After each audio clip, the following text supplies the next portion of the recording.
Hello guys, welcome back to my channel. I hope you guys watched my last video, because if you did and you watched all the way to the end, you know that if you like, comment on this video and share with other people, as long as I see that you're commenting and being active, I will be giving you a personalized gift from me, as long as you've done that on 5 videos. So get on that. You can do it from past videos this month. It's only for the month of January, so you can go back and comment on 5 other videos from January, because I think I already have 5 up, or you can wait for the other ones coming up this month. But anyone who comments on 5 separate videos from the month of January will receive a personalized gift from me, and I'll be contacting you as soon as you finish that. So, now that that's out of the way, I'm going to talk about things that comfort me in this video. And the first thing I thought of was stuffed animals and blankets. So, the 3 stuffed animals that I'm closest to are right next to me right now. I have this here, Dolphin, Catherine, and then this one Nick gave to me, Mochi. It's like that little mochi cat. And I actually named it Mochi before I knew that it was called like Mochi Mochi Peach Cat. So that's kind of funny. And then this one I actually just got, but she's like my baby and she has like a little hood. Actually, I made it a he. So yeah, but this one's named Honey Bunny, because it's like a bear, so like honey and then bunny. Yeah, get it? Anyway, so those are my 3 like comfort animals that I have. I have more over there. I can show you guys. Let's see. I can name all of them, but I don't think that's a proper use of time in this video. Um I will name a couple though, because I think it's funny. Um this one and this one. So this one is named Sir Clayton Yummy Jr. Yeah, he's a lobster from Maine. And this one I named Squirtle. And it's funny because he's a Bulbasaur. And me and my cousin were just like, Squirtle! And then we named it Squirtle. And then we found out later it was a Bulbasaur, because neither of us really like know anything about Pokemon. So yeah, this one's named Squirtle. Anyway, those are the 2 that I thought was worth pointing out. But anyway, recently I've been kind of using my stuffed animals as kind of like comfort, especially at night or something. I don't know what it is about them, and I don't know why like me as a 23-year-old is finding these stuffed animals so comforting, but I think they are. And when I like hug them to bed, it makes me feel like safe and loved, especially when I hug the one from Nick, because it's like I can't be with him in person right now because we live in separate states and we're not super capable of making the trip by ourselves right now. So I hug this just like this against my chest and I hug him tight. Mochi is like my easiest comfort, and this one is like when I feel like feeling like I'm taking care of something or feeling strong. And then this one was just my first one, like out of all my animals before I got these 2. I would always just, cradle my dolphin. But I think it's important to have like your own way of comforting yourself.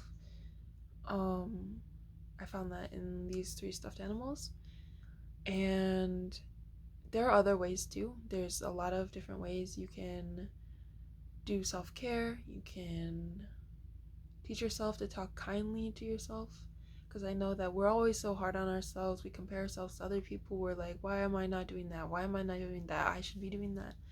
Another thing is just speaking kindly to yourself and like catching yourself when you're putting yourself down and being like, it's okay that I'm where I'm at. It's okay that I'm not doing this. It's okay that I'm taking my time on something, because life isn't about the rush. And like I think that over the course of the last 6 years in college, I've just realized that a lot more.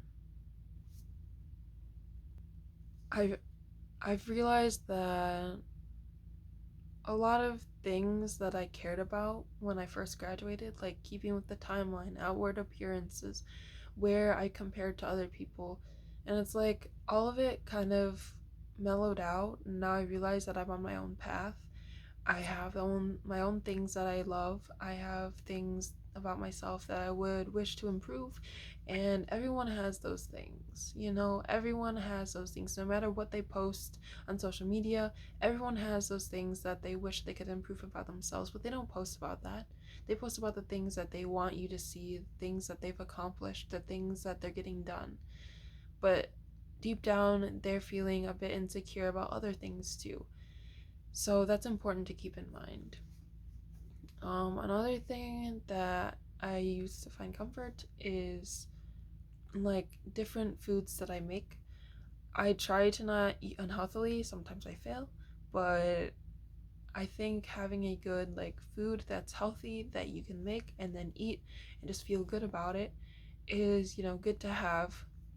I think that recently I've been trying to make more recipes, and that kind of started with my friend Maddie. She actually bought a French cookbook, and it's a really complex cookbook, and we tried to make quiche. I thought it was pretty good. She thought the bacon wasn't cooked, and we didn't grate the cheese like we were supposed to. She kind of just chopped it up because she hates grating cheese. And I don't know, there were a lot of different things. We forgot to put on the butter at the very end, and it was just a mess, but I thought it tasted great. I thought it tasted fine, so I took it all home because she didn't want it. But yeah, so I love quiche, and I think that if I made quiche more often, I would feel like more I would feel a sense of comfort from it because it's like familiar. It's something I know how to make. It's something I like to eat. And I think if you have that, then you are, on your way to be finding more peace in your life and more comfort.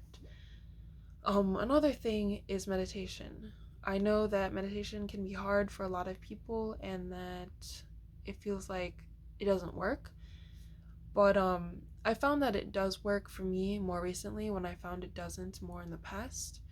I think it takes a lot of practice to like turn off your mind when you listen to meditations.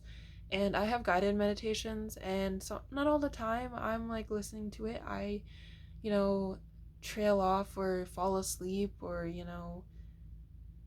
think about other things while I'm listening to it. And it's really difficult sometimes to get it to work, but I have definitely had the meditation help me. Like, I physically felt the effects of meditation. Because it's weird. When I'm trying to meditate, when I'm manic, it's like I can feel my brain on fire with like thoughts and stuff. But it's weird because I don't have any thoughts. I'm like turning them off, but I can still feel the static in my brain. I don't know if you guys know what I'm talking about, but yeah, so those are the few things that I recommend. There are definitely many things that you can do for self-care and everything. And I will be definitely making more videos about self-care and how to be your best self in the future. I think that I focused on a lot of my own problems and my own story in the past few months, and I want to kind of turn it back to you guys like the way I started my channel and kind of give you guys advice based on what I've learned, based on classes that I've taken, and kind of share more information rather than sharing my life, if that makes sense. I think that's it for today's video, and again, if you guys watched all the way to the end and haven't commented, liked, subscribed, shared with a friend, please do all those things. It definitely helps my channel. I'm trying to get to 1,000 subscribers by the end of the year, and I will see you guys next time.